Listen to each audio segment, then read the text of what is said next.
Church, I'll introduce you to Steve Simbel, who is also one of our pastors here at the Community Church. Good morning. I wanted to talk, we were just going to have a discussion today just to kind of prepare our hearts for the message come Sunday. And we've been in a new series that we call Renew Normal. And Steve, I've said, and I think that you've said too, right? Through the craziness of 2020, it's been a crazy year. Yes, it has. Is there any sound coming out right now? Okay. 2020 has been a crazy year. And, so I've said, and I think you have probably said too, like, I just can't wait for things to go back to normal. Oh, absolutely, yeah. And so we've been begging the question, I think, like, what would it look like if instead of kind of, dwelling in the past, if instead we kind of focused on what God was doing. God is a God of new things and doing new things. What if we asked God how he wanted our normal to look like? What if we allowed him to renew our normal as we move forward, right? And so it's been really good discussions the last couple of weeks. And this week, one of the things that I wanted to talk about was busyness. I think busyness is one of those things that keeps us maybe from serving, from connecting with discipleship, from all of those things. And so one of the things that I've been processing is, like, what does busyness look like in the COVID age, right? Like, how have we seen that? How have you seen that change, like, since COVID started and maybe now in this season? Yeah, it's interesting. I like the imagery of deconstructing something and constructing something that's very different and looks almost radically different as well. And one of the things I see, even in my own personal life, is that going into a COVID season, there's that line that we typically hear of, I can't believe how busy I was. Yeah. Just because our schedules are packed, we look at our calendars, and it's amazing how many things were actually on there. And so for me, there's a lot of opportunity where I was able to spend more time with the family, doing hobbies that I didn't realize I really enjoyed doing. And so there's been a lot of things that I've seen even people engage in, from doing their own hobbies or spending more time with their families, that has been rejuvenating to their own souls. Yeah, and it's crazy how we have to get away from kind of the busyness in order to see how busy we truly are. It's almost like when we're caught up in it, we can't quite see, how busy we are.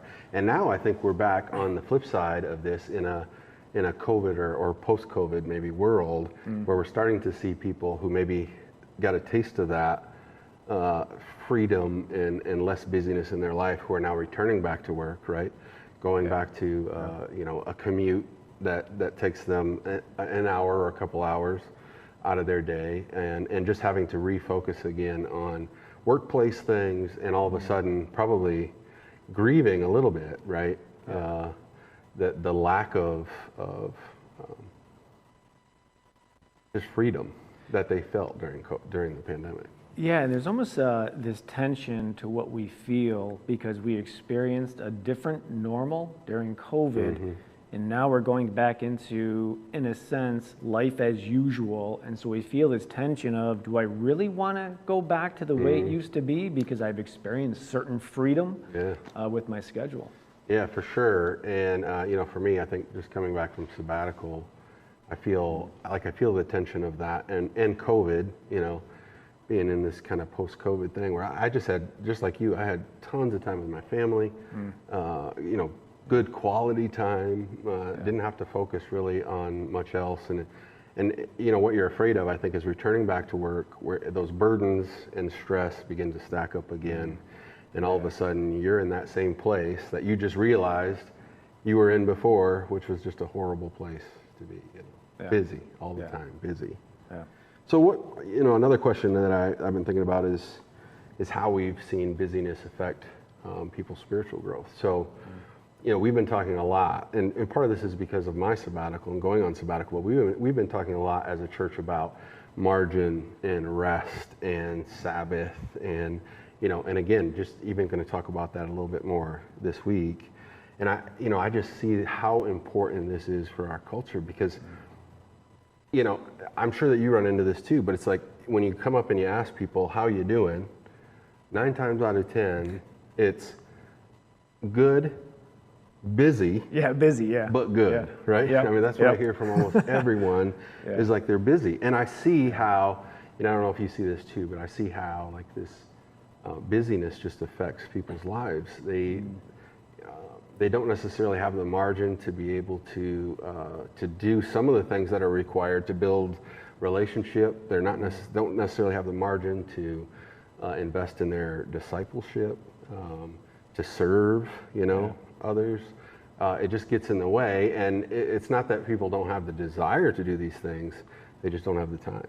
Yeah, and there's almost this, when you're in the midst of busyness and someone asks you to do something, or serve, or invest in the church, or in relationships, you have this guilty feeling I want to say yes, but I don't want to say no, because I'm guilty but then I also feel like I'm just so busy. And so there's this, again, tension of what it is that we are feeling. And so, I think in the midst of busyness, it just becomes so overwhelming, and we become so stressed that it does affect our spiritual life. It affects our relationships. Yeah. Well, it's not that counting the cost of what you're getting into is a bad thing, right? Right. I mean, Jesus says that. Like, if you're going to build a tower, count the cost. You'd be foolish not to do that. And so we encourage people, I think, all the time to like count the cost before you step into something, whether it be a small group, a Bible study. I mean, whatever it is, that's just church, but then all the other things also in your life. And so it's wise to count the cost. The problem is when you never have margin for anything, right? The cost always comes out too high, and that's what I think I'm seeing too, just in the culture all the time. So that's great. So just one more question to kind of prepare us for this week is, why do we tend to prioritize busyness over rest? This is a question for me, and Sunday I'll kind of bring this up, but like coming into the weekend, someone will tell me, oh man, I have this fishing trip planned, it's going to be great. I'll hit them up, on Sunday or after the weekend, and it's like, hey, how'd that fishing trip go? And it's like, oh, I couldn't make it. I had to mow the lawn, right? And so those things always pop up in our life where it's like, why do we prioritize mowing the lawn over going fishing, right? Why is that? Even though fishing would have been probably better for us in the long run, we would have felt a little bit more refreshed coming into our work week, and yet these other things tend to get in the way. I don't know, do you have any thoughts on that? Do you see that happening? Yeah, at least for me, and I can speak from my own personal experience, is that in the midst of busyness, what tends to happen is it starts to become my identity, and it starts to inform the rest of my life. So I almost feel like, oh, this fishing trip would be so restorative to me, but I feel guilty for going on this fishing trip because I really should get this job done instead. And if I get that job done, then it's like, oh, at least I accomplished that, but I'm more drained as opposed to filled with life that I could be doing something that is restorative to my own soul. Yeah. And this is something I see busyness do, and something we'll talk about on Sunday, but it tends to elevate everything to this urgent status in our life, whether it's mowing the lawn or it's doing the laundry or it's these things, that I think about mowing the lawn and I'm like, that grass it's going to keep growing, right? Like, it's still going to be there tomorrow for us to mow, but for some reason we got to get it done today.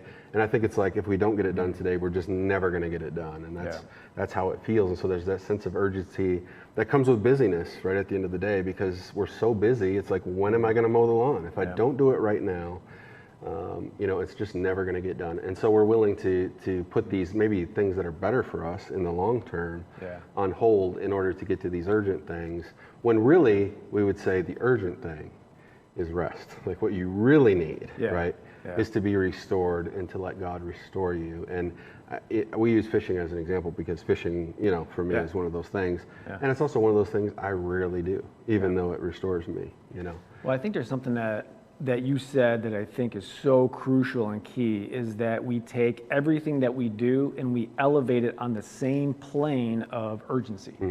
And so everything becomes urgent as opposed to prioritizing what is the most or wisest thing that we should be doing for our lives or even for our families. Yeah. And that's what again, just coming back to Sabbatical, and a lot of these thoughts of coming back to new normal for me have come from Sabbatical and just thinking through them. But Sabbatical gave me some time to prioritize. And I was thinking about it coming out of Sabbatical. One of my goals was just, God, what do you want me to do over the next 5 to 7 years? What do you want me to give my time to? What do you want me to prioritize?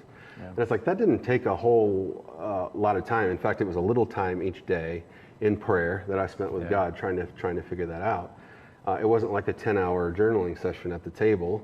In other words, I could have still been working, right? And went through that process, and yet we don't. It's just something we don't give ourselves to. But I think it's so crucially important. Again, that's why we continue to talk about just getting rest, having Sabbath, finding margin in your life, because there are things, new things, that God wants to do in our life, right? And if we don't have the margin, if we don't have the flexibility, if we don't have the space in our life, if we don't feel rested to be able to do the things that God is calling us to do, then how is he ever going to grow us, right? How are we ever going to see spiritual growth in our life?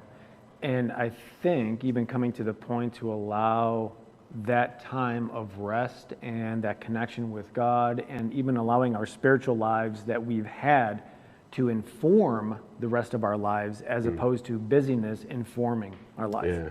Yeah, that's good. That's good. Well, thanks, Steve, for joining me for this. Hopefully that prepared you as well for our conversation that we'll have Sunday during the worship gathering. You can join us here in person. We are in Portland, Michigan. Otherwise, you can join us on our YouTube channel or also our Facebook page, and we will see you then. Take care. See ya.